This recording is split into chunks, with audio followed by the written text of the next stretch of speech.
بسم اللہ الرحمن الرحیم۔ سورہ فاتحہ کے پہلے جملے، پہلی آیت کریمہ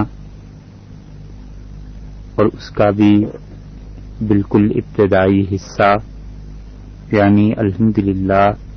اس بات پر گفتگو ہو رہی تھی اور اس بات کو بیان کیا جا رہا تھا کہ اللہ تعالی کی حمد کا کیا مقام ہے،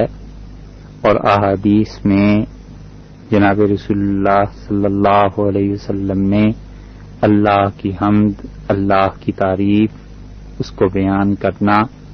اس کے کتنے فضائل اور مناقب ارشاد فرمائے ہیں۔ اللہ تعالی کی حمد ایسی چیز ہے جو حقیقت میں انسان پر طاری ہو جانی چاہیے، اور اس طاری ہونے کے مختلف اسباب اس کائنات میں آپ کو نظر بھی آتے ہیں اور آپ محسوس بھی کرتے ہیں۔ انسان سخت گرمی میں اور حبس کے موسم میں دھوپ میں جا رہا ہوتا ہے، اپنے گھر میں بیٹھ کر سارے کاموں سے اپنے آپ کو عاجز پاتا ہے اور سخت پریشانی کے عالم میں سوچتا ہے کہ اب کیا کرنا چاہیے، اور اتنے میں تازہ ہوا کا ایک جھونکا آتا ہے اور انسان کی زبان سے بے اختیار یہ بات صادر ہوتی ہے کہ الحمدللہ، تمام تعریفیں اللہ کے لیے ہیں۔ یہ وہ فطری چیز ہے جو انسان کی طبیعت میں راسخ ہو جانی چاہیے۔ ہر وہ حال جس میں اللہ کی حمد و ثنا ہونی چاہیے، انسان کو کرتے ہی رہنا چاہیے، اور اسی طرح گھر میں داخل ہوتا ہے انسان، اپنے بچوں کو کھیلتے ہوئے دیکھتا ہے، اپنے بہن بھائیوں کو خوشی کے عالم میں دیکھتا ہے، والدین کو اچھی حالت میں پاتا ہے، تو دونوں طرف ایک کیفیت پیدا ہوتی ہے۔ آدمی جب اپنے سے چھوٹوں کو دیکھتا ہے، سب لوگ خوش ہیں اور گھر میں عافیت ہے، تو دل سے بے اختیار ایک کلمہ نکلتا ہے کہ الحمدللہ، اللہ کے لیے ساری تعریفیں ہیں۔ یہ ہے وہ چیز جو اللہ کی حمد و ثنا ہے۔ اسی طرح والدین اپنی اولاد کو دیکھتے ہیں اور دل باغ باغ ہو جاتا ہے، اور اس خوشی کے حال میں انسان کہتا ہے کہ الحمدللہ، اللہ کے لیے ساری کی ساری تعریفیں ہیں۔ یہ حالت ایک مومن انسان کی 24 گھنٹے رہنی ہی چاہیے۔ یہ حقیقی اللہ کی حمد کا مقام ہے جو اللہ کو مطلوب ہے اپنے ہر اس بندے سے جو اللہ کا شکر گزار بندہ بننا چاہے۔ اس کی مثال آپ قرآن کریم میں دیکھیے، اللہ تعالی نے وہاں پر یہ بات ارشاد فرمائی ہے کہ حضرت ابراہیم علیہ السلام کو اللہ تعالی نے 2 بیٹے عنایت فرمائے، حضرت اسماعیل اور حضرت اسحاق علیہ السلام، اور اس پہ وہ اللہ تعالی کی بارگاہ میں، اس شہنشاہ کی خدمت میں، اس مالک حقیقی کے سامنے یوں عرض کرتے ہیں کہ الحمدللہ الذی وہب لی علی الکبر،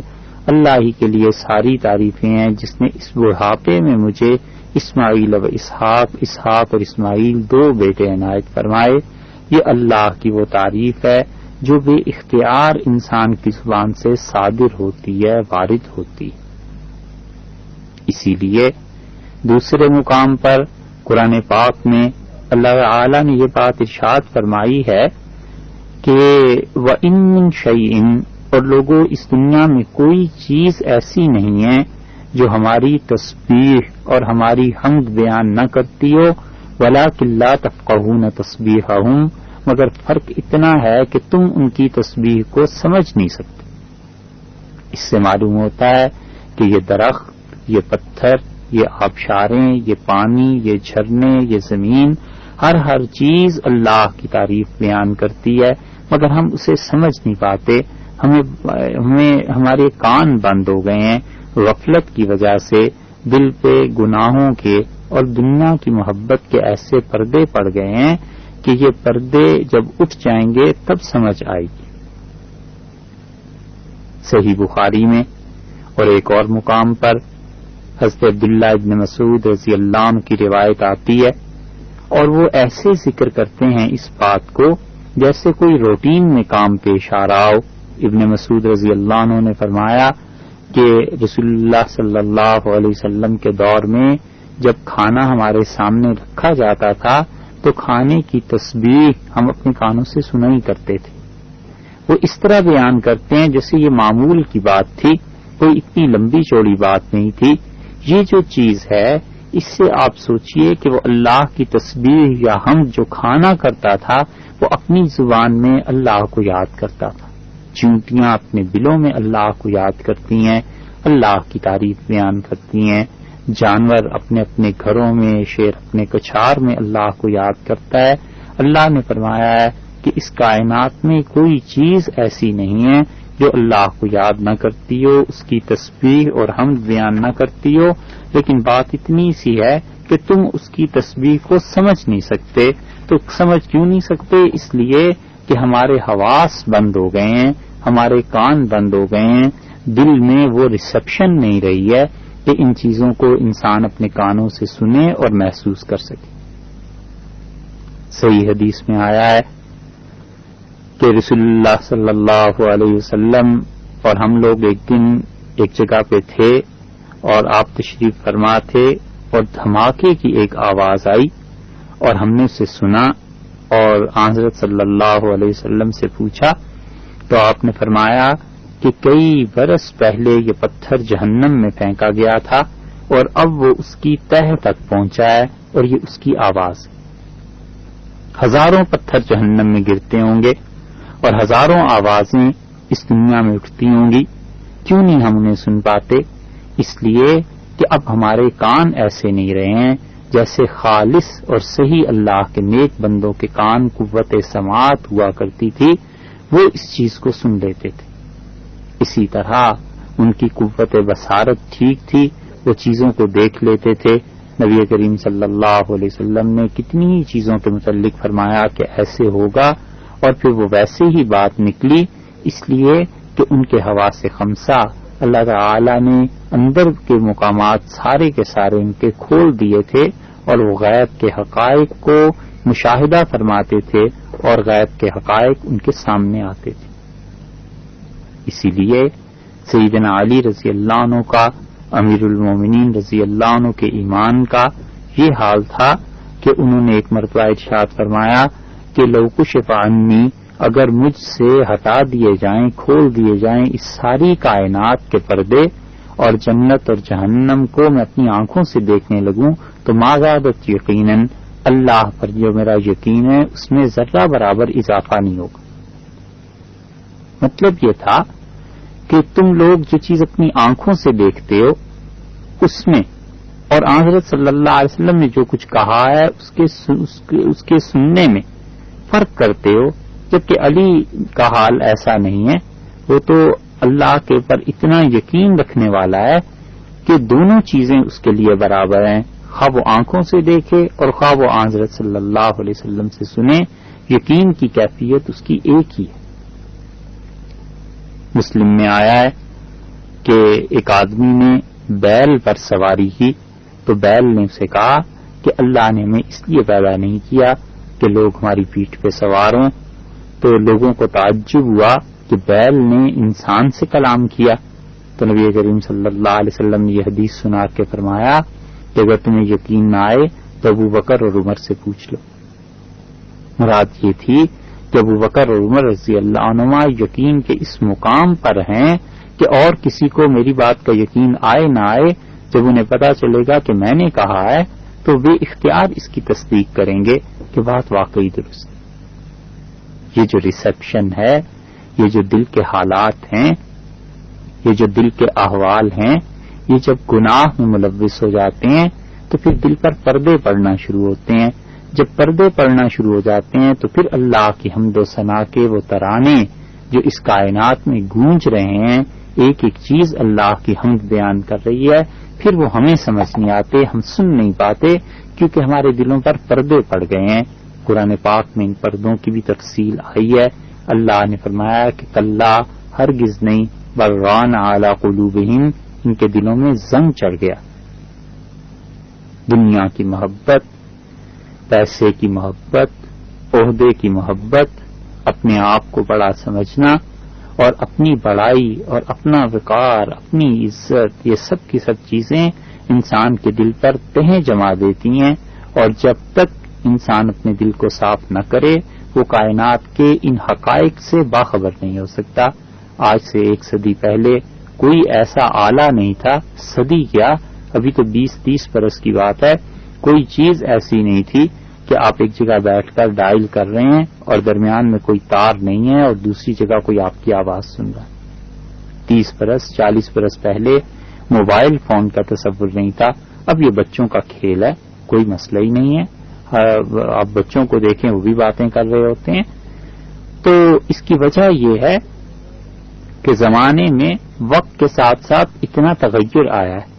سائنس نے اتنی ترقی کی، ہم لوگوں نے اتنی ترقی کی، اور اسی کے ساتھ ساتھ دل اتنے ہی برباد ہو گئے، اسی کے ساتھ ساتھ انسان اتنا تنزل و پستی میں چلا گیا کہ اس کے لیے کائنات کی یہ جو چیزیں اللہ کی حمد بیان کرتی ہیں یہ نہیں رہا۔ تو مومن انسان کا حال یہ ہونا چاہیے کہ بے اختیار اس پر ایک کیفیت طاری ہو جائے، جب وہ پہاڑوں کو دیکھتا ہے، جب وہ سبزے کو دیکھتا ہے، جب وہ جھرنوں کی آواز سنتا ہے، جب وہ کوئل کی آواز سنتا ہے، کوئی اچھی آواز اس کے کان میں پڑتی ہے تو بے اختیار اس کا دل کہتا ہے کہ یہ میرے پروردگار کی تخلیق ہے، یہ چیزیں اللہ ہی نے بنائی ہیں، اللہ نے اس کائنات کو کتنا خوبصورت بنایا ہے، تو بے اختیار وہ پکار اٹھتا ہے کہ الحمدللہ، تمام تعریفیں اللہ کے لیے ہیں۔ یہ معنی ہے الحمدللہ کہ اس کائنات میں جہاں جہاں کوئی بھی خوبی، کوئی حسن، کوئی قابل تعریف چیز ہے، در حقیقت وہ میرے مالک ہی کی تعریف ہے، وہ در حقیقت میرے اللہ ہی کی تعریف ہے، وہ در حقیقت اللہ ہی نے پیدا کی ہے، وہ حسن اللہ ہی نے رکھا ہے، وہ آواز اللہ ہی نے بنائی ہے، وہ جھرنے اور ندیاں، ان میں یہ خوبصورتی پروردگار نے تخلیق کی ہے، تو بے اختیار کہتا ہے الحمدللہ، تمام تعریفیں اللہ کے لیے۔ اس لیے اللہ کی اس تعریف کی حالت جب کسی انسان پر طاری ہو جائے تو جو بے اختیاری کی ایک کیفیت ہے وہ بہت سے لوگوں میں دیکھنے میں آئی، جن لوگوں کو حیدرآباد دکن جو بر صغیر ہندوستان میں اب اور بر صغیر کی ایک بہت بڑی مسلمانوں کی ریاست تھی، وہاں کے لوگوں کے حالات اور تاریخ معلوم ہے۔ وہاں پر ایک بزرگ تھے مولانا محمد حسین صاحب رحمۃ اللہ علیہ، اور ان کا حال یہ تھا، وہ کوئی زیادہ عرصہ نہیں ہوا، ابھی پارٹیشن سے پہلے، تقسیم سے پہلے بھی وہ زندہ تھے، اور ان کا حال یہ تھا کہ وہ ہر وقت اللہ کی تعریف میں مست رہتے تھے، ان کا حال بن گیا تھا کہ ہر لمحہ اللہ کی وہ تعریف کرتے رہتے تھے، یہاں تک کہ ایک مرتبہ انہوں نے کہا اللہ کی تعریف کرنے کا مجھ پر اتنا غلبہ ہے کہ میں بیت الخلاء میں جاتا ہوں تو اپنی زبان کو اپنی دانتوں میں چبا کے رکھتا ہوں، بند کر کے رکھتا ہوں کہ بیت الخلاء میں اللہ کا نام لینا ادب کے خلاف ہے، وگرنہ کوئی لمحہ ایسا نہیں گزرتا جب میرا دل اللہ کی تعریف نہ کرتا ہو اور میرا دل مجھے کہتا نہ ہو کہ زبان بھی اللہ کی تعریف کرتی ہے۔ اللہ کی تعریف کرنے کا،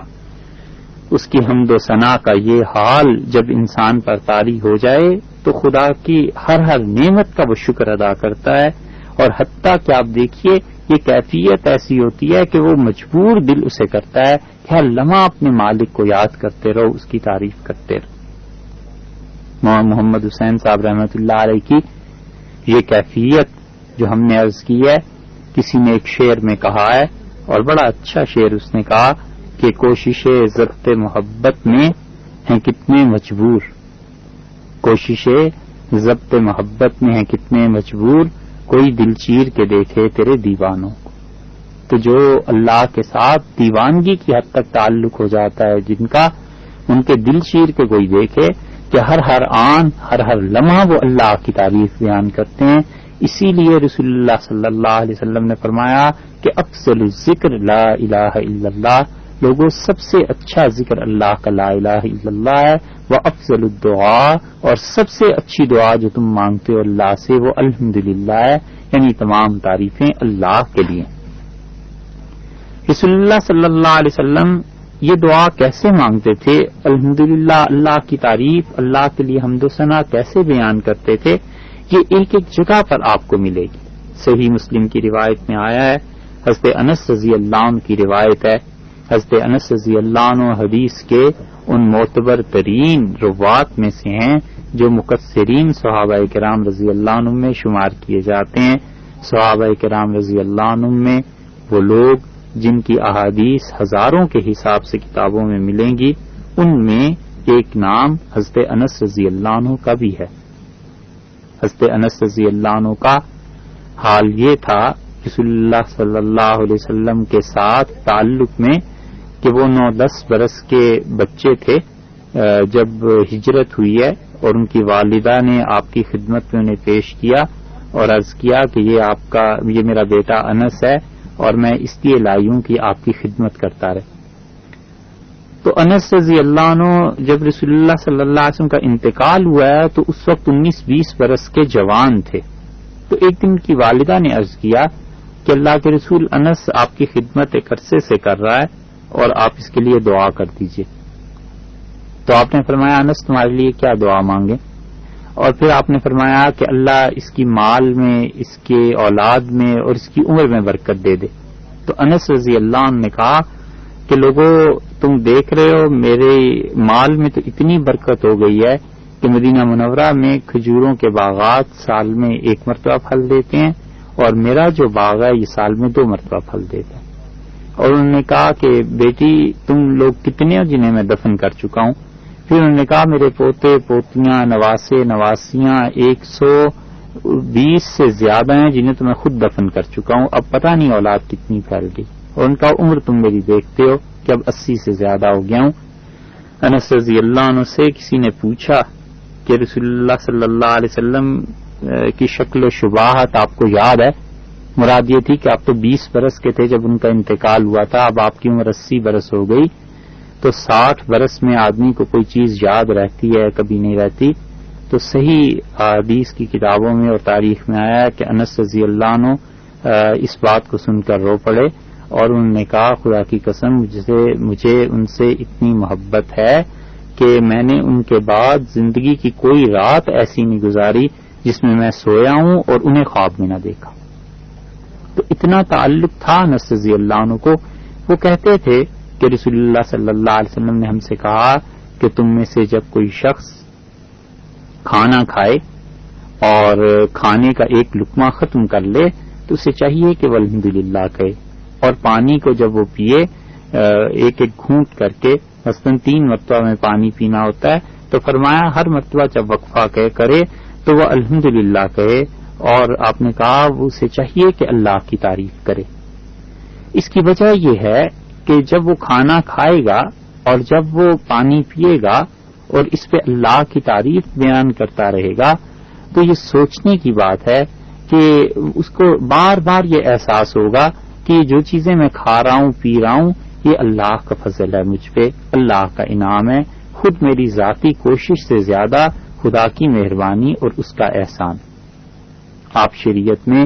تمام چیزوں کو اگر 2 حصوں میں تقسیم کر لیں تو آپ دیکھیے کچھ چیزیں ایسی ہیں جو ذبح کرنے کے بعد جائز ہوتی ہیں، وہاں پر اللہ کا نام لینا لازمی ہے، ضروری، اور کچھ چیزوں کے متعلق شریعت نے بتایا ہے کہ وہاں اللہ کا نام بس بسم اللہ پڑھ لی جائے، وہ بھی فرض واجب نہیں ہے، سنت۔ ان دونوں میں فرق کیوں ہے؟ فرق کی وجہ یہ ہے کہ ایک جان ہے، چاہے وہ دمبا ہے، بکرا ہے، گائے ہے، کوئی حلال جانور ہے، زندگی تو بہرحال زندگی ہے۔ 2 چیزیں اصل میں حرام تھیں۔ الاشباح والنظائر میں ابن نجیم رحمۃ اللہ علیہ نے لکھا ہے، اور ساری فقہ کی کتابوں میں یہ مسئلہ مل جائے گا کہ 2 چیزیں اصل میں حرام تھیں، اللہ نے مہربانی کی لوگوں پر اور ان حرام چیزوں کو حلال کر دیا، مستثنا کر دیا، ایکسیپشنل کیس ہو گئے، سب چیزیں کھانی جائز۔ تمام افعال جائز تھے مگر اللہ نے منع کر دیے. کوئی آدمی پھل کھاتا ہے تو اس پہ کوئی تکبیر تھوڑا ہی پڑھنا ہوتی ہے, بسم اللہ پڑھ لے, اگر نہیں بھی پڑھا تو بھی جائز ہے اس کے لیے کھانا. دو چیزیں بنیادی طور پر جائز نہیں تھیں, انسانوں کی ضرورت کے لیے خدا نے جائز قرار دی, اور اسی لیے وہاں اللہ کا نام لینا ضروری ہے. ایک جانوروں کا ذبح یہ جائز نہیں تھا, اللہ نے انسانوں کی ضروریات کے پیش نظر حرام چیزوں سے نکال کے اسے حلال کی فہرست میں شامل فرمایا تاکہ بندے کھانا کھائیں, ذبح کریں جب جانور کو تو اللہ کا نام لے کے ذبح کریں. انہیں پتہ ہونا چاہیے کہ اگر اللہ اجازت نہ دیتا کوئی گوشت نہیں کھا سکتا. یہ تو کوئی بات نہیں ہے کہ ہم محض اپنے کام و دہن کی لذت کی خاطر اور محض زبان کے چٹکارے کے لیے ایک جان کو فنا کر دیں. زندگی تو زندگی ہے, خواہ وہ چونٹی کی ہو اور خواہ وہ ہاتھی کی ہو اور خواہ وہ انسان کی ہو اور خواہ وہ گائے اور بھینس کی ہو, زندگی بہرحال زندگی ہے. اور دوسری چیز جو حرام تھی وہ نکاح تھا. کسی شخص کے لیے جائز نہ ہوتا کہ وہ دو فرد, دو انسان آپس میں ازدواجی تعلقات کو قائم کرتے.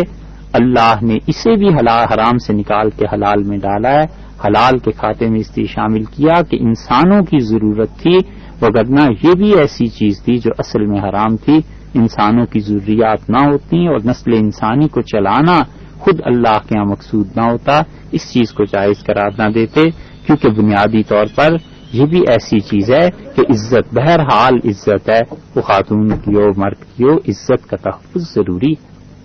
تو اللہ تعالی نے ان دونوں مقامات پہ اپنا نام لینا ضروری قرار دیا ہے. اسی لیے نکاح کا خطبہ ہے, ایجاب و قبول ہے, گواہ ہیں, یہ سب چیزیں چاہے سنت ہے چاہے فرض کے درجے میں ہے. ایجاب و قبول جیسے فرض ہے اور خطبہ سنت ہے یا مستحب ہے, جو بھی آپ کہیے, مگر اللہ کا نام لینا ضروری ہے تاکہ آدمی کو یہ احساس رہے کہ اللہ کا نام لے کر میں کسی کو اپنے لیے اور اپنے آپ کو کسی کے لیے جائز قرار دے رہا ہوں. اگر اللہ اجازت نہ دیتا یہ چیز میرے لیے جائز نہ ہوتی. اس واضح حقیقت کی طرف نبی کریم صلی اللہ علیہ وسلم نے یہ جو خطبہ دیا حجت الوداع میں, آپ نے فرمایا تھا کہ میں تمہیں عورتوں کے بارے میں نصیحت کرتا ہوں, ان کے حقوق کے بارے میں اللہ سے ڈرتے رہنا. اور جملہ آپ نے آگے یہ فرمایا, آپ نے کہا تم نے اللہ کا نام لے کر انہیں اپنے لیے جائز قرار دیا. سورہ نساء کی بھی ابتدا میں آیا ہے نا, اللہ نے فرمایا واتقوا اللہ الذی, اللہ سے ڈرو, تسالون بہی, جس کا نام لے کر تم ہاتھ پھیلاتے ہو, سوال کرتے ہو, والارحام, اور جو رشتے جوڑتے ہو اللہ ہی کا نام لے کر میاں بیوی کا رشتہ جڑتا ہے. اللہ سے ڈرو, جس کا نام تم نے لیا ہے اس نام کی لاج رکھنا. اور یہی چیز ذبح میں بھی. تو اللہ تعالی نے یہ جو کائنات میں نظام رکھا ہے, کھانا پینا ہے, یہ سب چیزیں اللہ نے بعض جگہوں پر اپنا نام ضروری قرار دے دیا کہ ضرور لو اللہ کا نام. اسی طرح انسان جب کھانا کھاتا ہے ہر لقمے کے بعد حضرت صلی اللہ علیہ وسلم نے فرمایا چاہیے کہ الحمدللہ کہے, اور چاہیے کہ ہر گھونٹ پینے کے بعد جب گلاس برتن منہ سے ہٹا لیتا ہے تو الحمدللہ کہے, تاکہ اسے اللہ کی یاد آتی رہے. مسلم اور نسائی میں یہ روایت آئی. اور جب آدمی کا حال بن جائے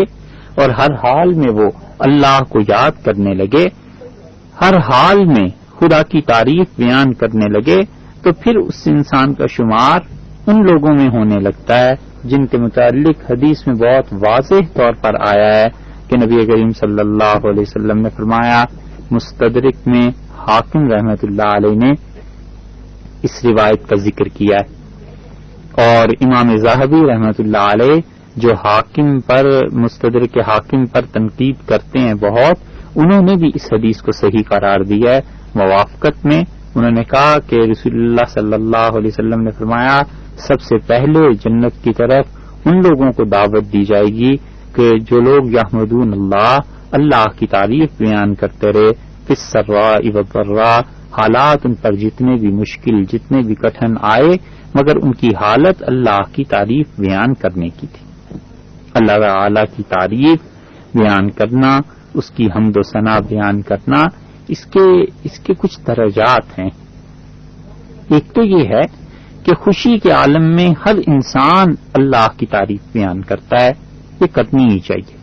خوشی میں بھی اللہ کو یاد رکھنا چاہیے.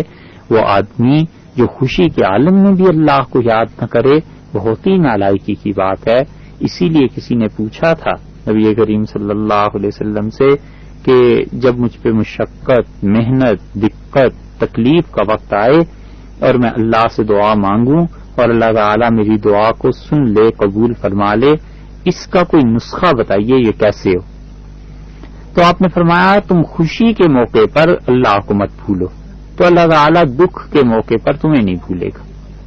آدمی خوشی میں اللہ کو بھول جاتا ہے، نہیں بھولنا چاہیے. اللہ کی تعریف ادا کرتا رہے کہ خدا کا احسان ہے کہ اس نے یہ دن دکھایا ہے، خدا کا احسان ہے، اور اس کے شکر ادا کرے، اس کے حمد و ثنا کہ اس نے یہ مقدر میں خوشی کی ہے. ایک چیز تو یہ ہے. دوسری بات یہ ہے کہ انسان کے حالات کبھی دکھ اور تکلیف کے آتے ہیں. اس کے دو درجے ہیں. ایک تو یہ کہ ہر جگہ اللہ کی شکایت کرنا، الیاذ باللہ، شکوہ خدا کی برائی بیان کرنا، یہ چیزیں نہ صرف یہ کہ جائز نہیں ہیں بلکہ کبھی کبھی تو کفر تک پہنچ جاتی ہیں. انسان کو اپنی زبان بہت محتاط رکھنی چاہیے، احتیاط سے استعمال کرنی چاہیے. تکالیف اور مصائب میں ہر ایک کے سامنے شکایتیں کرنا کہ اللہ کو میرا خیال نہیں اور اللہ تعالیٰ نے یوں کر دیا اور اللہ نے ایسے کر دیا اور مقدر ہی ایسا ہے اور نصیب پھوٹ گئے، یہ ساری باتیں خاص طور پہ جو خواتین کرتی رہتی ہیں اس میں سوچنا چاہیے. بڑی بے ادبی کے پہلو نکل آتے ہیں کہ بات بات پہ اللہ تعالیٰ کو ہی مجرم اور ملزم ٹھہرایا جائے، الیاذ باللہ. اس کا ایک درجہ اور ہے اور وہ یہ ہے کہ کوئی انسان تنہائی ہے، اللہ تعالی سے اپنے حالات کو عرض کرتا ہے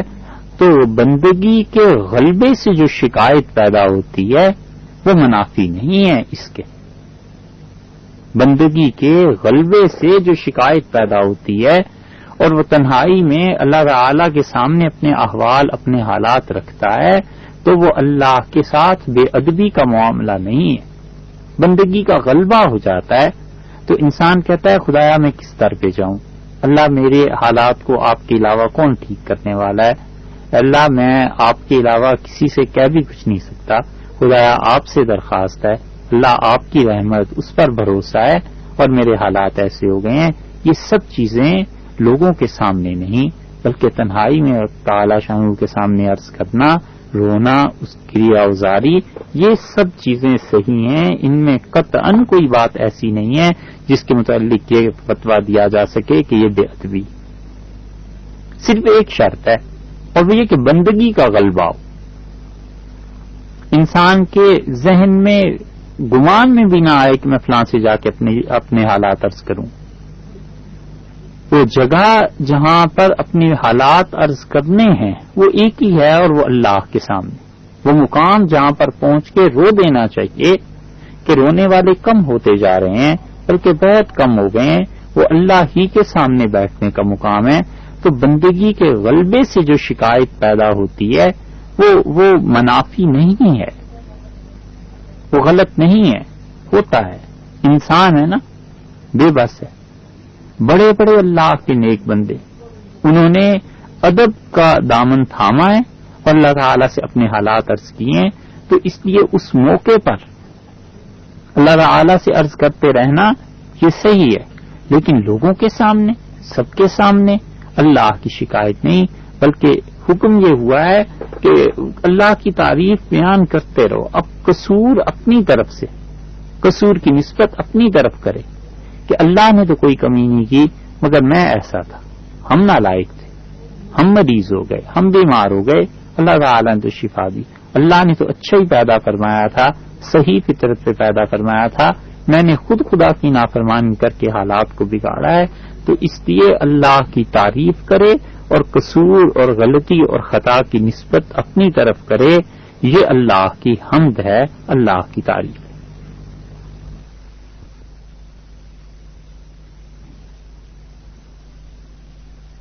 تو جیسی بھی حالات ہوں زبان پر اللہ کی حمد و ثنا جاری رہے. نبی کریم صلی اللہ علیہ وسلم کے حالات پچھلے بیان میں عرض کیا تھا، بس سب سے زیادہ انہی پر عمل کرنا چاہیے. کوئی بڑے سے بڑا آدمی بھی ایسا نہیں ہے جس کے اقوال، جس کے اعمال اور جس کے حالات میں انگلی نہ رکھی جا سکے بجز حضرت صلی اللہ علیہ وسلم کے، کہ وہ ایسے تھے کہ ان کا ہر حال صحیح ہے اور ہر حال قابل تسلیم ہے اور ہمیں اس کی اقتداء کرنی۔ امام مالک رحمۃ اللہ علیہ، ان کے پاس ایک آدمی آیا اور اس نے ان کے کسی فتوے پر اعتراض کیا۔ امام شاطبی رحمۃ اللہ علیہ جو قرات کے امام تھے اور فقہ کے بھی امام تھے، الاعتصام بالسنہ ان کی ایک کتاب ہے، اس میں بھی انہوں نے ذکر کیا ہے، اور جگہ بھی یہ واقعہ مل جائے گا۔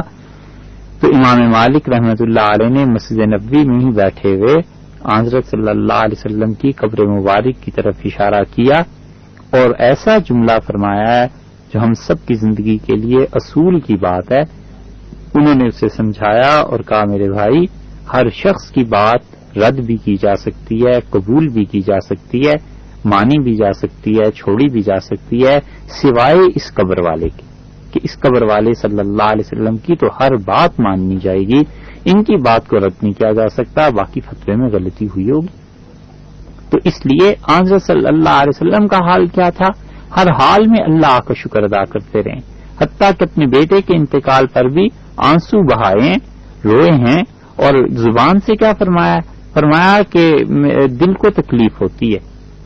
تمہارے میرے بیٹے ابراہیم دل رنجیدہ ہے تمہاری موت سے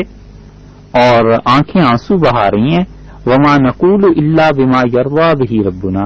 اور زبان اس سے میں بس اتنی بات کہوں گا جس سے میرا پروردگار راضی رہے، اور وہ یہ کہ انا للہ و انا الیہ راجعون۔ یہ صحیح حال ہے کہ ابدیت، بندگی، دل کا دکھ کو محسوس کرنا، آنکھوں کا رو دینا، یہ سب بشریت ہی تو ہے، انسان ہی تو ہے، یہ سب چیزیں صحیح ہیں اور یہی حال ہونا چاہیے۔ البتہ زبان وہ اللہ کی حمد و ثنا اور یہی چیز بیان کرتی رہے۔ یہ جو اللہ کے حمد ہر حال میں حال جو طاری ہو جاتا ہے، ان میں وہ لوگ جنہوں نے بر صغیر کی آزادی کے لیے جدوجہد کی اور جنہوں نے صحیح معنی میں اس زمین کو اسلام کے لیے بنانے کے لیے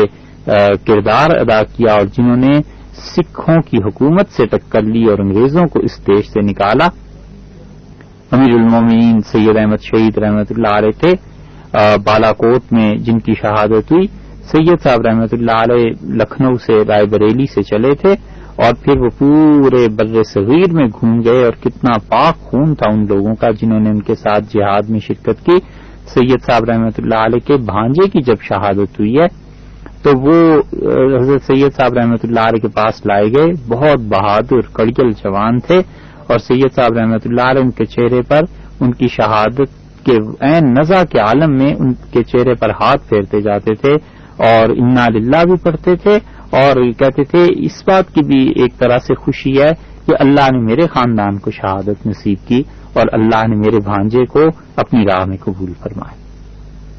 تو انسان اگر اللہ کی حمد کے موقع دیکھنا چاہے تو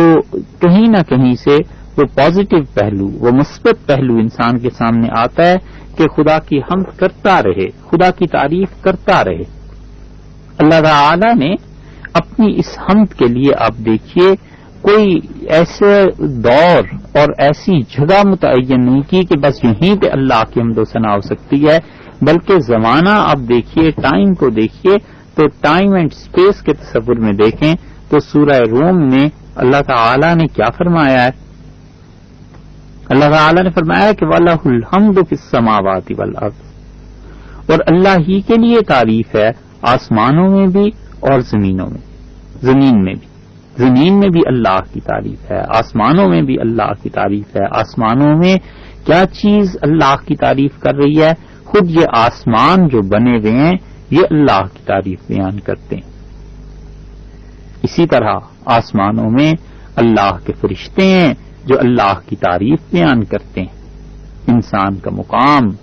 اللہ نے بعض انسانوں کو جو بعض فرشتوں پر بلند مقام عنایت فرمایا ہے، اس کی وجہ یہ بھی ہے کہ انسان تمام موانع اور تمام رکاوٹوں کو دور کر کے پھر اپنے مالک کو یاد کرتا ہے۔ فرشتوں کو تو کوئی رکاوٹ پیش نہیں آتی،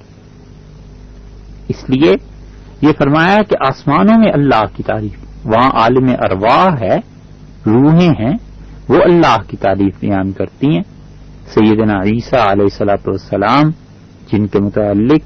ہم میں سے ہر مسلمان کا یہ عقیدہ ہے کہ وہ قیامت کے قرب میں دمشق میں نازل ہوں گے، اللہ تعالیٰ اس دنیا میں انہیں بھیجیں گے، وہ بھی وہی ہیں، یقیناً وہ بھی اللہ کی حمد و ثنا کرتے ہوں گے۔ اسی طرح ارواح میں سے جو روحیں اس مقام پر پہنچ جاتی ہیں وہ سب اللہ کی حمد و ثنا کرتی ہیں۔ زمین کا چپا چپا اللہ کی حمد و ثنا کرتا ہے، خود زمین جو ہے وہ اللہ کی حمد و ثنا کرتی ہے، مگر ہم اس کو ہم اس کو سمجھ نہیں سکتے۔ اور پھر سورہ قصص میں اللہ تعالی نے زمانے کے اعتبار سے فرمایا، یہ تو آپ نے مکان اسپیس کے اعتبار سے سنا، زمانے کے ٹائم کے اعتبار سے دیکھیے اللہ تعالی نے فرمایا وَهُوَ اللَّهُ لَا إِلَٰهَ إِلَّا هُوَ، اور وہ اللہ کی ذات ہے، اس کے علاوہ کوئی الہ نہیں ہے، کوئی مالک، کوئی خدا نہیں ہے۔ لَهُ الْحَمْدُ فِي الْأُولَىٰ وَالْآخِرَةِ، اور اللہ ہی کے لیے حمد و ثنا ہے، تمام کی تمام تعریفیں ابتدا میں بھی انتہا میں بھی، اول بھی آخر بھی، ہر زمانے میں اللہ ہی کے لیے ہیں۔ اس کائنات کا جب آغاز ہوا ہوگا، جب ابتدا ہوئی ہوگی،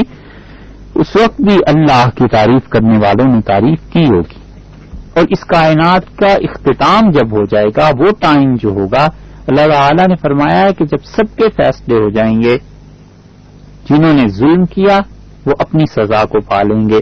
اور جو مظلوم صبر کرتے رہے وہ اپنی داد اور اپنا اجر خدا کے یہاں پالیں گے۔ تو اللہ تعالی نے فرمایا وَتَرَى الْمَلَائِكَةَ، اور آپ دیکھیں گے کہ فرشتے اللہ کے عرش کو گھیر لیں گے، اور یہ کہا جائے گا کہ الحمدللہ رب العالمین، تمام تعریفیں اللہ کے لیے ہیں جو اس تمام جہانوں کا پالنے والا ہے۔ تو ٹائم کے اعتبار سے بھی جب کائنات کا اختتام ہو جائے گا، اس وقت بھی یہی بتایا گیا ہے کہ اللہ ہی کے لیے تعریف۔ سورہ سبا میں اللہ تعالی نے پھر یہی بات ارشاد فرمائی ہے کہ وَلَهُ الْحَمْدُ فِي الْآخِرَةِ، اور اللہ ہی کے لیے تعریف ہے ساری کی ساری آخر پہ بھی، وَهُوَ الْحَكِيمُ الْخَبِيرُ، اور اللہ ہی کی ذات ہے جو حکمت والی ہے، باخبر ہے، ایک ایک چیز اس کے علم میں ہے۔ تو یہ جتنی بھی تعریف ہے وہ زمانے کے اعتبار سے ہو، وہ جگہ کے اعتبار سے ہو، وہ ایک ایک چیز اللہ کی تعریف بیان کرتی ہے، اور انسان کو بھی چاہیے کہ اللہ کی تعریف بیان کرتا رہے۔ اللہ تعالی کو اپنی تعریف کا سننا پسند ہے، اور اللہ کی پسندیدگی کا فائدہ ہمیں ہی پہنچتا ہے، خود اللہ کو اس کا کوئی فائدہ نہیں۔ اگر کوئی آدمی اللہ تعالی کی تعریف بیان کرتا ہے تو آپ سوچئے کہ اس کا اللہ تعالی کو کیا فائدہ، اور کوئی خدا تعالی کی نافرمانی کرتا ہے تو اس کا اللہ کی ذات مقدسہ کو کیا نقصان ہے؟ کچھ بھی نہیں۔ یہ جتنا کچھ ہے یہ انسانوں کے اپنے ہی لیے، ہم سب کے اپنے لیے۔ اگر کوئی آدمی سورج کو دیکھ کر یہ اعتراف کرتا ہے کہ سورج ہے، تو وہ اپنے ہی بینا ہونے کا، اپنی آنکھوں کے ہونے کا، اپنے حواس کے صحیح ہونے کا ثبوت دیتا ہے، باقی سورج کو تو کوئی فرق نہیں پڑتا۔ اور اگر کوئی آدمی سورج کو چڑھنے سے کو دیکھ کر بھی انکار کر دے تو اس انکار کا نقصان اس کو خود پہنچے گا، وہ اپنے ہی نابینا ہونے کا ثبوت دے رہا ہے، وہ اپنے ہی حواس کے درست نہ ہونے کا ثبوت دے رہا ہے، سورج کا کیا نقصان ہے؟ اسی طرح کوئی آدمی اللہ تعالی کی تعریف کرتا ہے تو وہ انسان خود اپنے طبیعت فطرت کے صحیح ہونے کی خبر دیتا ہے، اور کوئی خدا کی نافرمانی کر رہا ہے تو اللہ کو اس کا کیا نقصان پہنچتا ہے۔ اس لیے سب سے بہتر حالت یہ ہے کہ جتنی بھی اچھائیاں اور خوبیاں نظر آئیں سب کی نسبت اللہ کی طرف کرنی چاہیے۔ اس میں آپ دیکھیے ایک کتنا بڑا فائدہ ہے اور ایک کتنا بڑا نقصان ہے۔ فائدہ اس کا یہ ہے کہ اللہ تعالی نے یہ ہمیں سکھایا کہ میری تعریف بیان کیا کرو، اور اس تعریف میں تمہیں اجر دوں گا۔ انسان کو جو اجر ملتا ہے، جو ثواب ملتا ہے، کچھ معمولی بات نہیں ہے۔ قیامت میں یہ نہیں کہا گیا کہ 100% نیکی پر اور 100% برائی پہ فیصلے ہوں گے، بلکہ یہ بتایا گیا ہے کہ غلبہ جس چیز کا ہوگا اس کے مطابق فیصلے ہوں گے. جس کے اچھے اعمال کا پلڑا بھاری ہوگا تو اس کا فیصلہ اچھائی کے ساتھ، اور جس کے برے اعمال کا پلڑا بھاری ہوگا اس کا فیصلہ برائی کے ساتھ. تو غالب چیز جو انسانوں میں رہنی چاہیے زندگی میں وہ اچھائی کا غلبہ ہے، اور اچھائی کا غلبہ اس وقت ہے جب انسان اللہ کی تعریف بیان کرتا رہتا ہے تو ثواب اور نیکی کا کام کرتا ہے. یہ جو حدیث میں آیا ہے کہ رسول اللہ صلی اللہ علیہ وسلم نے فرمایا جس نے یہ کام، مثلا رمضان کے متعلق آیا کہ من قام ایمانا و احتسابا، جو رات کو اللہ کے حضور میں کھڑا ہوا ایمان کے ساتھ یعنی مومن ہو، و احتسابا اور ثواب کی امید رکھتے ہوئے کہ اللہ مجھے اس پہ اجر دے گا، وہ بادشاہ ہے مجھے انعام دے گا، وہ کریم ذات ہے میری عزت افزائی فرمائیں گے، وہ مجھ پر مہربانی فرمائیں گے. یہ احتساب کا مطلب یہ ہے کہ ثواب کی امید رکھتے ہوئے تو حضرت صلی اللہ علیہ وسلم نے فرمایا اس کے پچھلے گناہ معاف کر دیے جائیں گے. مسلمان بدنیت ہمارے اس دور میں بھی کم ہی ہوتے ہیں لیکن بے نیت اکثر ہوتے ہیں. اب کوئی آدمی روزہ رکھے اور تراویح پڑھے یا رات کو اٹھے تہجد پڑھے تو یہ نیت ہو کہ لوگوں کو دکھا رہا ہوں، لوگ کہیں گے روزے سے، یہ اب بھی کم ہی لوگ ہوتے ہیں. عام طور پہ ایسے نہیں ہوتا، ریاکاری کم ہوتی ہے، مگر بے نیت بہت ہوتے ہیں. یعنی یہ نیت ہی نہیں کی کہ اس پہ اللہ مجھے ثواب دے گا، اللہ مجھ پر مہربانی کرے گا، اللہ تعالیٰ مجھے اجر دے گا. یہ نیت بھی رکھنی چاہیے، اس لیے کہ ہم میں سے کون ہے جو بادشاہ کی کرم نوازیوں سے مستغنی اور بے نیاز ہو. قرآن پاک میں آیا ہے کہ واللہ الغنی، اللہ ہی ہے لوگوں جو بے نیاز ہے، وانتم الفقراء، اور تم سب کے سب فقیر ہو. ابن تیمیہ رحمۃ اللہ علیہ کے متعلق ان کے شاگرد ابن قیم نے لکھا ہے کہ ہم نے اپنے شیخ کو دیکھا اور وہ رات کے آخری پہر میں اللہ کے سامنے یوں رو دیتے تھے جیسے بچہ اپنی ماں کے سامنے رو دے، اور ان کی حالت ایسی ہو جاتی تھی جیسے مچھلی کو پانی سے نکال دیا جائے، اور وہ پہلو بدلتے تھے بار بار اور بار بار ایک جملہ کہتے تھے. وہ عربی کا ایک شعر تھا جس کا ترجمہ یہ کہ وہ کہتے تھے کہ میرے پروردگار، میرے مالک، میں اس در کا، آپ کے در کا پشتینی بھکاری ہوں. ہکذا کانا ابی و جدی، اللہ میرا باپ بھی تیرے دروازے پہ حاضر ہوتا تھا، خدایا میرا دادا بھی آپ ہی سے آ کے مانگا کرتا تھا، میں تو اس در کا، آپ کے در اقدس کا نسل در نسل مانگنے والا ہوں. ہم تو ہمیشہ اس در پہ آ کے مانگتے رہے ہیں تو ہماری دعا کو سنا جائے. تو یہ جو حالت ہے نا کہ انسان اللہ کی تعریف بیان کرے، اپنے آپ کو محتاج سمجھے، ثواب کا محتاج سمجھے، تو یہ عجز پیدا کرتا ہے انسان میں، اور اللہ کو مزید مہربانیاں، مزید رحمتیں اور نوازشات اس بندے کے حال پر طاری کرنے کا ہو جاتا ہے کہ میرا بندہ میرا ہی محتاج ہے، اپنے آپ کو میرا ہی کہہ رہا ہے. تو کتنا بڑا فائدہ ہے کہ اللہ کی تعریف بیان کرنے میں یہ چیز حاصل ہوئی کہ اس نے ثواب کی نیت کی کہ میں یہ کام کروں گا، اللہ تعالیٰ مجھ پہ مہربانی فرمائیں گے، ثواب دیں گے، قیامت کے دن کام آئے گا. اور دوسری چیز جو اللہ کی تعریف کرنے سے پیدا ہوتی ہے وہ اپنا عجز ہے. کوئی کہتا ہے کہ صاحب آپ بہت خوبصورت ہیں، تو آدمی کے ذہن میں بجائے اس کے کہ یہ آئے کہ میں بہت خوبصورت ہوں، یہ آنا چاہیے کہ اللہ ہی نے تو پیدا کیا، اللہ ہی ہے جس نے میرے عیب پر پردہ ڈال دیا اور میری خوبصورتی کو ظاہر کر دیا. کوئی کہتا ہے صاحب آپ بہت پیسے خرچ کرنے والے ہیں، غریبوں کی مدد کرتے ہیں،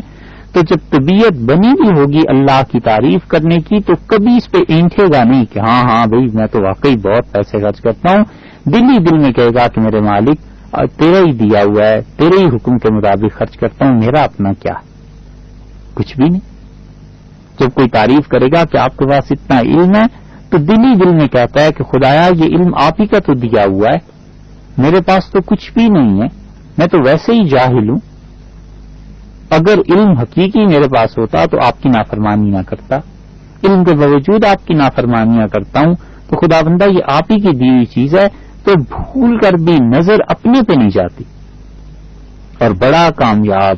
بڑا بامراد، بڑا کامران ہے وہ شخص جس کو خوبیوں میں اپنے اوپر نظر نہ جائے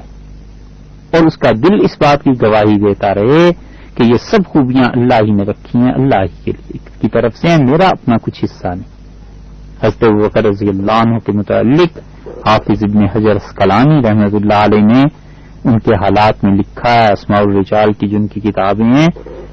کہ کوئی ان کی تعریف کرتا تھا تو حضرت ابوبکر رضی اللہ عنہ اللہ سے دعا مانگا کرتے تھے اور فرماتے تھے کہ پروردگار تیرے لیے تعریف ہے کہ تو نے میری اچھائیوں کو ظاہر کر دیا، لوگ تعریف کرتے ہیں، اور میرے اللہ برائیوں پر پردہ ڈال دیا، لوگوں کو وہ معلوم نہیں. تو میرے پروردگار جیسے لوگوں کا میرے متعلق اچھا گمان ہے مجھے اس سے بہتر کر دے، اور جو تو میری برائیاں جانتا ہے یقیناً ساری تیرے علم میں انہیں معاف کر دے. یہ طبیعت ہونی چاہیے انسان کی. تو کیا ہوتا ہے؟ اللہ کی تعریف کرنے سے، اللہ کی حمد بیان کرنے سے انسان کچھ اپنا ہی فائدہ کرتا ہے، اللہ تعالیٰ پر کوئی احسان نہیں کرتا.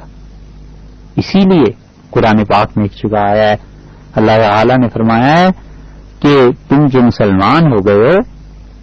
تو قل لا تمنوا علی اسلامکم، تو اسلام لانے کا احسان آپ صاف کہہ دیجئے کہ مجھ پہ نہ رکھو، مجھ پہ کوئی احسان نہیں ہے اگر تم مسلمان ہو گئے. بل اللہ یمن علیکم، اللہ نے تم پر احسان کیا، ان ہداکم للایمان، اللہ نے تمہیں ایمان کی طرف جو توفیق دی ہے یہ تو خدا نے تم پر احسان کیا. تو جتنی چیزیں بھی ہیں، جتنی خدا کی تعریف ہم کریں گے، حمد و ثنا بیان کریں گے، وہ سب لوٹ کر ہماری ہی طرف آتی ہے. اسی لیے نبی کریم صلی اللہ علیہ وسلم نے مجلس سے اٹھنے کی دعا ارشاد فرما دی. اب دیکھیے یہ ایک مثال ہے کہ اللہ کی حمد و ثنا اس کا فائدہ ہمیں بالآخر پہنچا نا. آپ نے فرمایا جب تم کسی مجلس میں بیٹھو اور وہاں پر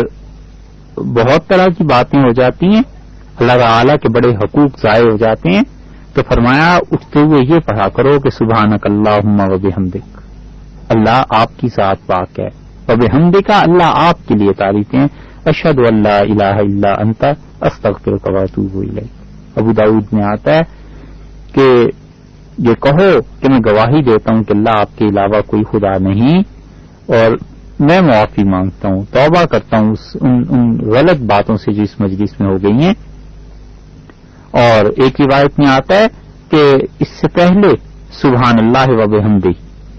یہ بھی پڑھ لیا جائے. تو حضرت صلی اللہ علیہ وسلم نے فرمایا یہ دعا پڑھنے سے اس مجلس میں جو گناہ ہوئے تھے ان کا کفارہ ہو جاتا ہے. انسان نے جو غلط باتیں کی تھیں خدا تعالیٰ اپنی رحمت سے اسے معاف کر دیتا ہے. تو معلوم ہوا کہ اللہ کی حمد جو بیان کی، تسبیح جو بیان کی، اللہ کے اکیلا ہونے کی شہادت جو دی، اس کا فائدہ تو خود اسے ہی ہوا، اللہ تعالیٰ کو کیا فائدہ. مگر یہ سوچ لینا چاہیے کہ یہ مجلسیں اور یہ گپیں ہانکنا اور یہ محفلیں جمانا، یہ سب کی سب چیزیں کہیں ایسے نہ ہو جائے کہ اس میں انسانوں کے حقوق برباد ہو جائیں. وگرنہ یہ ایک دعا حضرت صلی اللہ علیہ وسلم نے تلقین فرمائی ہے، اس جیسی 10 دعائیں بھی انسانوں کے حقوق کو ختم نہیں کر دیتی. قرآن پاک میں آیا ایک کافر اپنی مجلس جماتا تھا اور بیٹھ کے وہ فخر سے کہتا تھا کہ محمد صلی اللہ علیہ وسلم کے دوست احباب بیٹھتے ہیں ان کے ساتھ تو ان کی میٹنگ، ان کی مجلس، ان کی جگہ اچھی ہوتی ہے یا میری مجلس اچھی ہے. تو اللہ تعالیٰ نے فرمایا کہ احسن ندیہ، یہ ہم جہنم میں پہنچے گا تو اس سے پوچھیں گے کہ کس کی مجلس اچھی جمع کرتی تھی. تو مجلسیں جمانا، دوستوں کو بٹھانا، ہلا گلا اور گپ شپ، یہ سب چیزیں ایک حد تک درست ہوتی ہیں. مگر جن مجلسوں میں لوگوں کی غیبتیں آنے لگیں، جن مجلسوں میں لوگوں کا مذاق اڑایا جانے لگے، جن مجالس میں لوگوں پر ظلم کے منصوبے بننے لگیں، اور جن مجالس میں بیٹھ کر تضحیک اور دوسروں کے کردار پر بہتان اور توہین کی جائے، یہ سب کی سب چیزیں انسانوں کی اس دعا پڑھنے سے معاف نہیں ہو جاتی. اس دعا پڑھنے سے تو وہ جو اللہ کے حقوق اس مجلس میں ضائع ہوئے تھے اللہ تعالیٰ اپنی مہربانی سے وہ معاف کر دے گا. اور اگر اس مجلس میں غیبت ہوئی تھی، بہتان تراشی کی گئی تھی، تو اس کے لیے تو باقاعدہ اس آدمی سے جا کے معافی مانگنی پڑے گی کہ صاحب آپ کے ہاں آپ کے متعلق فلاں مجلس میں نے غیبت کر دی تھی، آپ کی برائی بیان کر دی تھی اور اس کی معافی چاہتا ہوں. انسانوں کی عزتیں اللہ نے کوئی بچوں کا کھیل نہیں بنایا. نبی کریم صلی اللہ علیہ وسلم نے فرمایا تھا اپنے آخری حج میں بیت اللہ کو دیکھ کر، یہ حدیث ابن ماجہ میں آئی ہے، عبداللہ ابن عمر رضی اللہ عنہ کی روایت ہے کہ حضرت صلی اللہ علیہ وسلم نے فرمایا کہ بیت اللہ کو دیکھ کر فرمایا کہ بیت اللہ کتنی عظمت ہے تیری اور کس شان کا ہے تو، لیکن حرمت المومن، مومن کی عزت ارجح من حرمتی کا، تیری عزت سے زیادہ مومن کی عزت. تو کسی کو کہیے کہ بیت اللہ کو توڑنا ہے، چلو توبہ کریں گے، کہیں گے کافر ہے. اور کسی کو کہیے چلو یار فلاں جگہ چل کے اسے مارنا ہے، وہ پوچھے گا بھی نہیں کہ بھئی اس کا قصور کیا ہے، بس اسے اتنا کافی ہے کہ میرا دوست چونکہ مجھے بلا رہا ہے لہذا جاؤں. اسی کا نام تعصب ہے کہ ظلم پر ایک دوسرے کی مدد کی جائے. تو جو مجلسیں لوگوں کی عزتیں خراب کرنے کے لیے اور ان چیزوں کے لیے منعقد ہوتی ہیں، وہاں کے کفارے یہ دعا نہیں ہے. اس لیے بہت سے لوگ یہ سمجھ لیتے ہیں کہ مجلس میں بیٹھ کے تو جو مرضی کر لو اور اٹھتے ہوئے یہ پڑھ لو کہ سبحان اللہ و بحمدہ سبحانک اللہم و بحمدک، یہ باتیں وہاں کام نہیں دیتی. محمد ابن واسع رحمۃ اللہ علیہ بہت بڑے محدث تھے. قتیبہ ابن مسلم کے پاس آئے اور قتیبہ بن مسلم جو تھے امام نسائی رحمۃ اللہ علیہ کے سب سے بڑے شیخ ہیں غالباً. نسائی میں آپ اگر نسائی کو پڑھیں گے تو بار بار قتیبہ کا نام آئے گا، بار بار قتیبہ کا نام آئے گا رحمۃ اللہ علیہ کا. وہ ان کے پاس آئے تو محمد بن واسع نے کہا میں اس لیے حاضر ہوا ہوں کہ آپ کو ایک تحفہ پیش کروں. تو انہوں نے کہا کہ کہو. تو انہوں نے کہا مجھ تک یہ روایت پہنچی ہے کہ نبی کریم صلی اللہ علیہ وسلم نے فرمایا کہ تم میں سے کوئی شخص جب بازار میں جائے تو یہ پڑھ لیا کرے کہ لا الہ الا اللہ وحدہ لا شریک لہ، اللہ تعالی کے علاوہ کوئی خدا نہیں، وہ اکیلا ہے، اس کا کوئی شریک نہیں. لہ الملک و لہ الحمد، لہ الملک والحمد، اللہ ہی کے لیے بادشاہی ہے، اسی کے لیے حمد ہے. یہ جو الحمدللہ ہے نا، بار بار حدیث میں اس کا ذکر اس طرح ہے، جو ہی و یمیت، اللہ ہی زندگی دیتے ہیں، موت اس کی طرف سے طاری ہوتی ہے. وہ حی، اور خود اللہ کی ذات زندہ ہے، لا یموت، وہ اس پر موت نہیں ہے. بیدہ الخیر، اور اللہ ہی کے ہاتھ میں خیر ہے. وہ علی کل شیء قدیر، اور ہر چیز پر اللہ کو قدرت حاصل ہے. انہوں نے کہا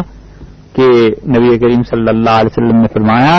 تم جب بازار میں جاؤ تو یہ دعا پڑھ لیا کرو، اللہ اس سے اتنا خوش ہوتا ہے، اللہ تعالیٰ اس سے اتنا خوش ہوتے ہیں اپنے بندے کے اس پڑھنے سے کہ حکم ہوتا ہے کہ جنت میں میرے بندے کے لیے ایک گھر بنا دو. وجہ کیا ہے اللہ تعالیٰ کی خوشی کی؟ حاکم رحمۃ اللہ علیہ نے مستدرک میں یہ روایت نقل کی ہے،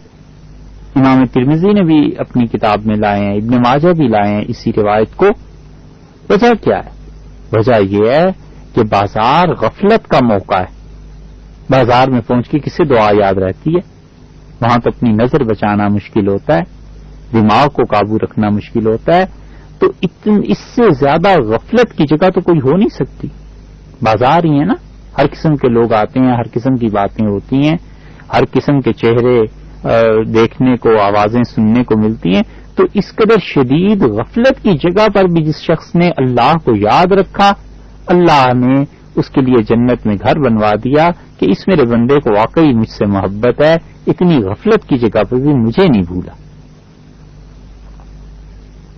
آپ انسانی زندگی کو دیکھیے، آپ کسی کو فون کرتے ہیں 2 بار 4 بار 10 بار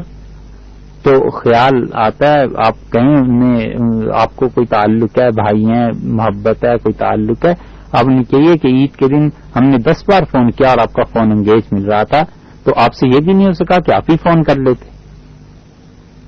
تو کیوں؟ یہ محبت سے شکایت پیدا ہوئی نا. یہ اصل میں شکایت نہیں ہے، یہ تو محبت ہی کا ایک انداز ہے، اپنے حق کو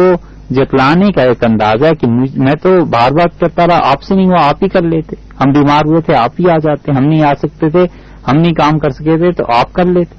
یہ اس طرح کے جملے یہ محبت کی وجہ سے. تو یہی حال اس حدیث میں بھی ہے کہ اتنی غفلت کی جگہ پہ میرے بندے نے مجھے یاد رکھا، بھول جانا چاہیے تھا. ارے بھائی اس نے ہمیں یاد کیا، یہ تو بہت بہت بڑا کام کیا. وہاں تو اتنی قدردانی ہے انسانوں کی، اتنا نوازنا ہے کہ حکم ہوتا ہے کہ چلو اس کے لیے جنت میں گھر بناؤ. اس میرے بندے نے مجھے یاد رکھا ہے، جب سب غافل تھے یہ اس وقت بھی چوکنا تھا. ایک آدمی فوج میں ہے اور کوئی آدمی افسر جائے اور دیکھے سب فوجی سوئے پڑے ہیں اور ایک اکیلا پہرا دے رہا ہے، تنہا جاگ رہا ہے، تو کہتا ہے صاحب آپ نے بہت بڑا کام کیا، دیکھو یہ سب نالائق سو رہے ہیں اور تم جاگ رہے ہو، تم ان کی حفاظت کر رہے ہو. یہی حال ہے کہ اتنی غفلت کے مقام پر بھی اللہ کو یاد رکھا ہے. اللہ تعالی نے فرمایا میرے بندے کے لیے جنت میں گھر بناؤ، یہ ہمارا اتنا اچھا بندہ ہے. اور اسی روایت میں ایک جگہ آیا ہے قتیبہ ابن مسلم رحمۃ اللہ علیہ کے متعلق کہ وہ صبح اٹھتے تھے کئی مرتبہ، اپنی سواری کو تیار کرنے کا حکم دیتے تھے اور اپنے اونٹ پہ سواری جو بھی چیز ہوتی تھی بیٹھتے تھے، بازار جا کر یہ دعا پڑھ کے بس پھر گھر واپس آ جاتے تھے. تو لوگوں نے ان سے پوچھا، انہوں نے کہا بس صرف یہ دعا پڑھنے جاتا ہوں اور کچھ نہیں. ان اللہ کے بندوں کو حضرت صلی اللہ علیہ وسلم کے فرمودات پر عمل کرنے کی اتنی حرص تھی، اتنی زیادہ تھی طلب کہ کوئی حدیث رہ نہ جائے جس پہ عمل نہ ہو جائے. اور لفظ دیکھیے کیسے اچھے ہیں کہ لا الہ الا اللہ وحدہ لا شریک لہ لہ الملک والحمد یحیی ویمیت وہو حی لا یموت بیدہ الخیر وہو علی کل شیء قدیر. تو اللہ تعالی کی حمد و ثنا غفلت کے مواقع پر بیان کرنا، جب سب لوگ غافل ہوں اس وقت بھی یہ بات کرتا رہا. اسی لیے دوسری جگہ ایک اور حدیث میں بھی آتا ہے، اگرچہ اس حدیث پر محدثین نے ذوق کا حکم لگایا ہے مگر اس مضمون کی احادیث بہت جگہ مل جاتی ہیں کہ جو شخص غفلت میں جب لوگ غافل تھے اللہ کو یاد کرتا رہا تو اس کا دل اس دن مردہ نہیں ہوگا جب لوگوں کے دل مردہ ہو جائیں گے. تو بعض شارحین نے لکھا ہے اس کا مطلب یہ ہے کہ لوگوں کے دل مردہ ہو جاتے ہیں جب وہ قبر میں پہنچ جاتے ہیں. تو چونکہ یہ غفلت میں اللہ کو یاد کرتا رہا، جب لوگوں پہ غفلت طاری تھی تو موت کے بعد بھی اسے توفیق دی جائے گی کہ یہ قبر میں بھی اللہ کو یاد کرتا رہے، اس کا دل نہیں نہ مرا. جیسے حدیث میں ایک اور جگہ بھی آیا ہے کہ قبر میں سورہ ملک کو پڑھنے کی ایک جگہ آواز آ رہی تھی، ابو داؤد کی روایت میں. تو رسول اللہ صلی اللہ علیہ وسلم سے عرض کیا گیا تو آپ نے فرمایا یہ شخص اپنی زندگی میں سورہ ملک پڑھا کرتا تھا سونے سے پہلے، قبر میں گیا ہے تو اللہ نے اسے وہاں بھی اجازت دے دی کہ یہ سورہ ملک کو پڑھتا رہے، تو یہ تمہیں آواز آ رہی ہے. اب بھی کتنے ہی لوگ اپنی قبروں میں قرآن پڑھتے ہوں گے، اب بھی کتنے ہی مردے ہیں جو یاسین شریف اور سورہ ملک پڑھتے ہوں گے، مگر افسوس اب سننے والے کان نہیں رہے. وگرنہ اللہ کا معاملہ تو ایسے ہی ہے، کتنے ہی لوگ ہیں. تو اس لیے جو شخص غفلت میں اللہ کی حمد و ثنا بیان کرتا رہا، جب لوگ غافل تھے تو اللہ تعالیٰ نے اسے مردہ نہیں ہونے دیا، اس کا دل زندہ رکھا. تو اس لیے الحمدللہ کا مطلب یہ ہے کہ اتنی احادیث جو سنائی ہیں کہ اس پہ عمل کیا جائے، اللہ تعالیٰ کی حمد و ثنا بیان کی جائے. سب سے بہتر کلمہ اور جملہ اللہ تعالیٰ کی حمد و ثنا کے لیے سبحان اللہ و بحمدہ، سبحان اللہ العظیم، سبحان اللہ العظیم و بحمدہ، یہ جملے ہیں جو صبح شام جتنا ہو سکے اللہ کی تعریف میں بیان کرتے رہنے چاہیے. خاص طور پر صبح صادق سے پہلے اور غروب آفتاب سے پہلے جتنا وقت بھی مل جائے اللہ کی حمد و ثنا میں گزارنا چاہیے. اللہ تعالی ہم سب کو عمل کی توفیق دیں. السلام علیکم ورحمۃ اللہ وبرکاتہ.